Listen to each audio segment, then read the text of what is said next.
Quinoa আসলে একটা পুষ্টিগুণ সমৃদ্ধ একটা বীজ, যেটা খাইলে কোলেস্টেরল, ডায়াবেটিস, হাই প্রেশার, ওজন কমে। এটা সুপার মার্কেট, মল যেটাই খুঁজ না এখানে গ্রোসারি খুঁজ এটা পাওয়া যায়। তো এটা কমপক্ষে ঘন্টা 1.5 ঘন্টা আগে পানি দিয়ে ভিজাইয়া তৈলে এটা রাঁধতে সুবিধা, ফুটে সুন্দর। আমরা ওটা কুদির মুটটার মতো খাই না, অনেকটা কুদি মুটটা, কুদি চাল যেটা খাই ওই রকম।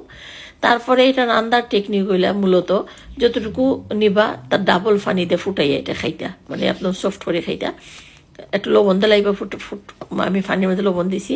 আর ঘি এটা আমি এক্সট্রা ইউজ করছি, কারণ এটা রান্না হওয়ার পরে আপনি যে কোনো তাতে আপনার পছন্দ মতো কিছু দিয়ে আপনি খাইতে পারেন। আজকে মূলত আমি রান্নাম ফ্রাইড রাইস। বাটার দিছি, বাটার দেওয়া, আদা গ্রেট করা, রসুন দেওয়া। এটারে দ্রুত হাতে বেশি আগুন আমি খেয়াল করছি না, একটু লাল হয়ে গেছে। যাই হোক এটা কমাইয়া দ্রুত হাতে লাইরা সাইরা বড় করে পেঁয়াজ খাইটা দিলাম, এটাও দ্রুত হাতে লামাইবা। আর ঘি যে দিছি প্রথমে, এটা গ্রান আরও বেশি ভালো হয়, আর ঘি তো গুড ফ্যাট, এটা তো খারাপ কিছু আর নাই।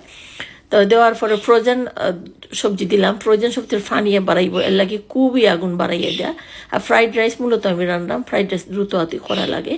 আর কেন সয়া সস দিছি, সয়া সস 1 টেবিল চামচের মতো দিছি, আন্দাজ করে দিলাইছি। এখানে নিছি হালাপিনো আর ক্যাপসিকাম, দুই জাতের কালার সুন্দর লাগে। আপনার কাছে যদি হালাপিনো না তাহলে ক্যাপসিকাম দেন, তাও চলবো, আর না দিলেও চলবো। যার গরজ আছে তাই দিয়ে সুন্দর করি, কম উপকরণেই ফ্রাইড রাইস বানাইয়া খাইবা।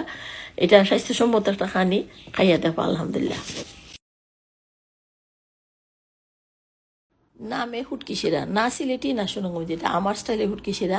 মার্কেট থাকি বিদেশ যদি আপনারা হুটকি উটকি কিনা হয়, নিদুল হুটকি, তা দেখবা কিলা একটা বিচির গন্ধ করে, তোমারটা মজা লাগে না।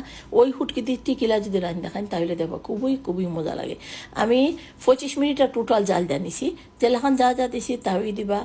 আর এজন আফাই কইসলা যে আমি কমেন্ট তো কই পার, আমরা রসুন কিলা আমি সাফ করি, শার্প একটা চুরি নেওয়া ওইটারে মাথা দিয়ে চাপ দিয়ে দেয় এলাকান আস্তে আস্তে করতে করতে যখন আপনার আইত্য আইব দেখবা একবার ইজি। আর এখন তো মেশিনও বাড়াই গেছে। নামাইবা ঠিক 5 মিনিট আগে একটা ছোট্ট একটা লাইমের সম্পূর্ণ রস দিলাম, না সিলাইবা না, খাইয়া দেখবা লাইম দেখাইতে কত যে মজা লাগে আলহামদুলিল্লাহ। সবসময় রাঁধতে ভালো লাগে না, শেষে আছে না আমার মাঝে মাঝে মন চায় যে রান্না তাকে ছুটি লইলেই। যখনই আমার ভালো লাগে না তখনই শর্টকাট ফানি ছাড়া এলাকান আমি কাঁচামরিচ, হালাপিনো, পেঁয়াজ দিয়া সুন্দর করে ফানি ছাড়া কষাইয়া একদম মসমসা তো নয় বুনা, মানে মাংসর ফানি দিয়ে মাংস যাইয়া আমি রান্ধি। আর অনেকে মনে করেন আমি প্রথমের দিকে সেন্ডে লবণ দিই না, কারণ রেগুলার মাংস তো চিকেন, ব্রয়লার চিকেন এটা ভাঙ্গি যায়। আর মরিচ দিয়ে আমি ইউজ করি না, কাঁচা মরিচ, লাল মরিচ, তারপরে গুলমরিচ, সব তার ব্যালেন্স কিন্তু আমি মাথাতে রাখি করি। শেষের দিকে দুনিয়া পাতার ডাটা দিয়া লামাইলে আলহামদুলিল্লাহ।